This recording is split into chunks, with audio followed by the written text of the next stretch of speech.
So for this session, we'll have evaporation and distillation. What is an evaporator? So look at an example here. This is a unit operation used to concentrate a solution consisting of a non-volatile solute and a volatile solvent. So if it's volatile, how do you understand the meaning of volatile? What does it mean if it's volatile? It easily evaporates or it can evaporate. Yes, very good. So in this case, you will notice, look at the figure in here on the right. What happens is that there is a feed, diba? The feed could have solvent and it's solute. And then there's steam. The steam, the purpose of this steam is actually to heat up the elements inside.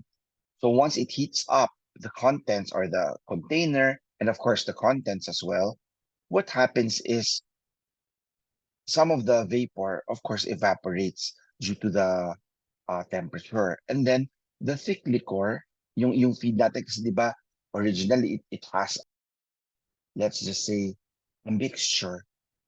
What happens is if some of it evaporates, the thick liquor would come out, right? So some of you might say, saan napupunta yung steam natin?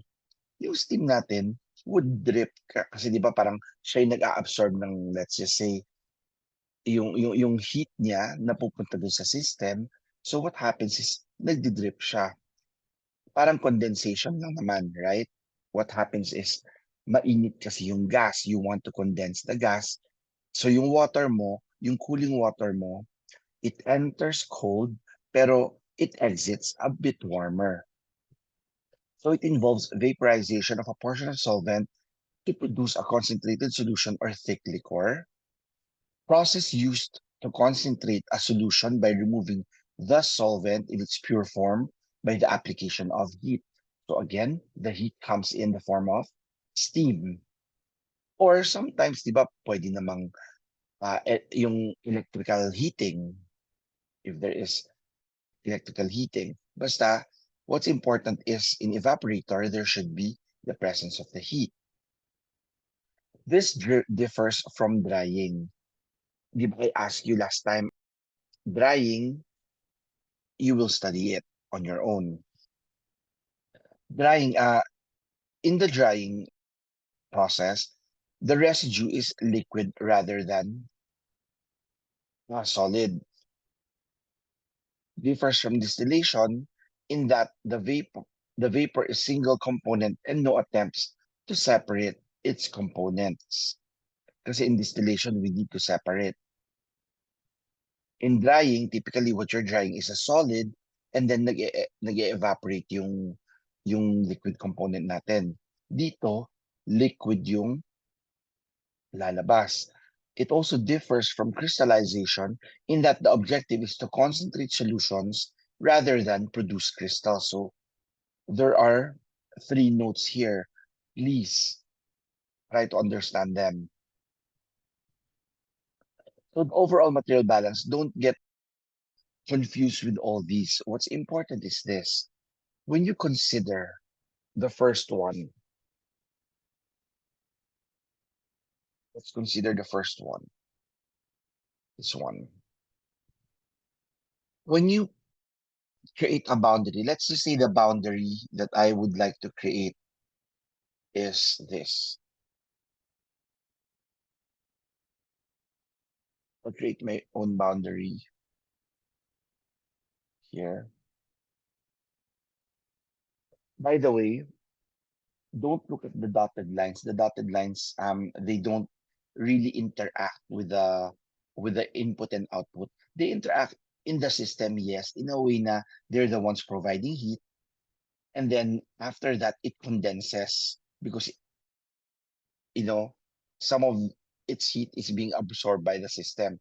What is the system are the black lines. So in here, you can say that when you look at the boundary, what are the things that go in and what are the things that go out?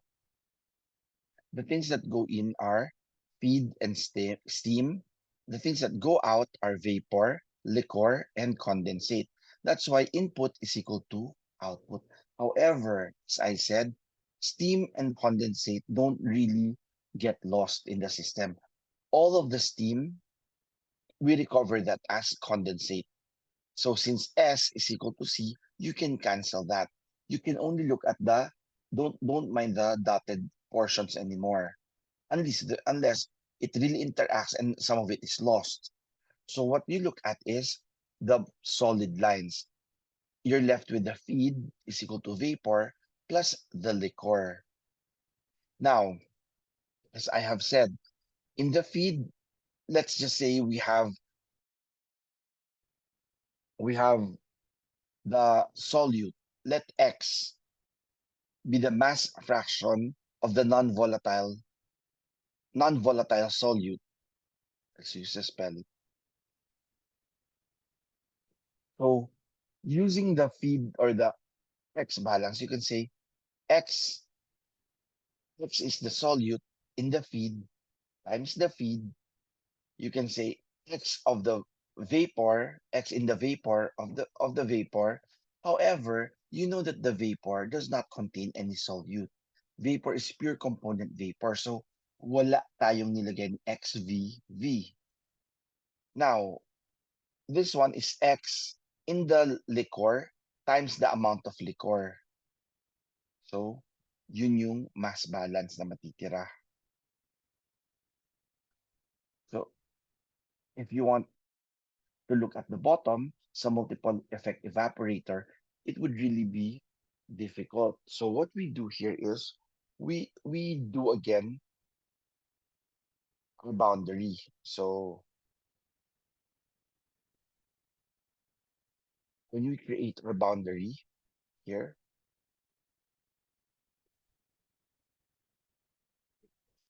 okay, what are the things that go into the system?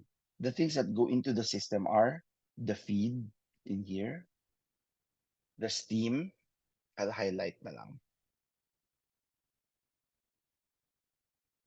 So the feed, that's that. And then the steam, it's this one. And then what else goes in? Nothing more. Sabihin nyo, sir, isn't it that liquor one goes into the system? Yes, but look at the red line, the red dotted line. What are the things that go into the red dotted line? Only those two. What are the things that go out or come out of them? The things that come out of them are condensate one. Sabihin nyo, sir, hindi naman lumabas.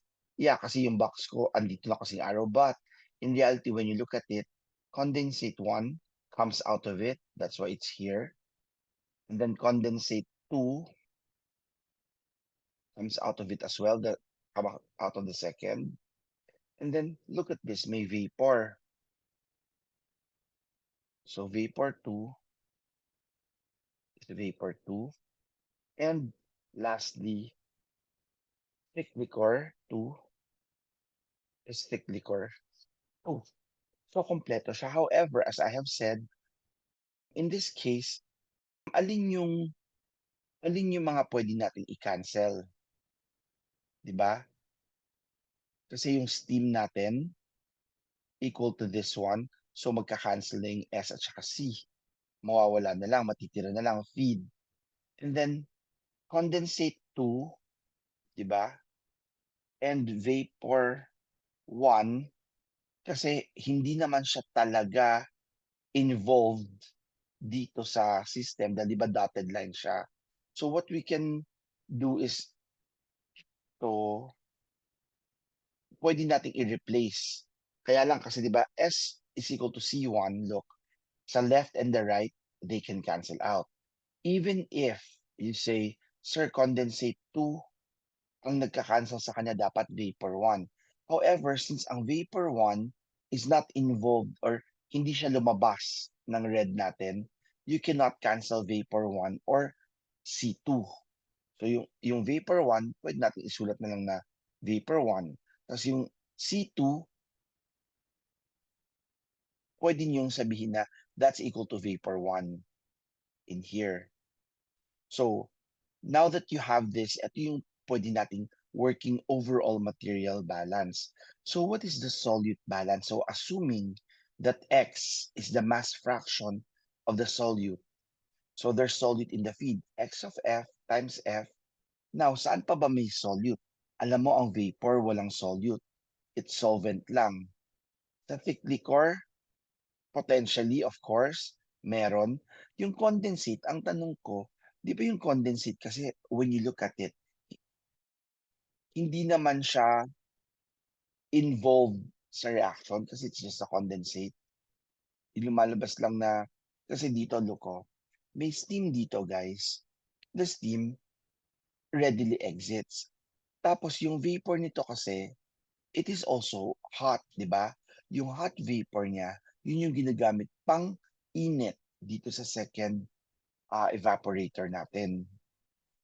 Pero you know that the vapor is pure solvent. Am I correct? So since it enters here and it's actually the same as the condensate, alam natin that this condensate should be free of the solute. Kaya when you notice of the here, the solute balance, wala tayong X sa solute balance. So ang only solute natin here are from the feed and outside the thick liquor. Yun lang. Pero some of you might ask, is it okay to perform material balances around each of them? Yes. Pero ang unang ginagawa natin, overall material balance around the whole thing. After that, we can do individual balances dito. Kasi there will be cases where kulang tayo ng equations. Maybe we can solve individually. Kaya ito, look at this. Around evaporator 1 is ito, first effect evaporator. This is evaporator 2. Ito yung second effect evaporator. So when you look at the first evaporator, let's try to have this boundary, the green boundary. So looking at the green boundary, what enters? F and S. What exits? C1, V1, and L1. Pero as I said, since S and C1 are the same, you can cancel this. What will be left is F as input.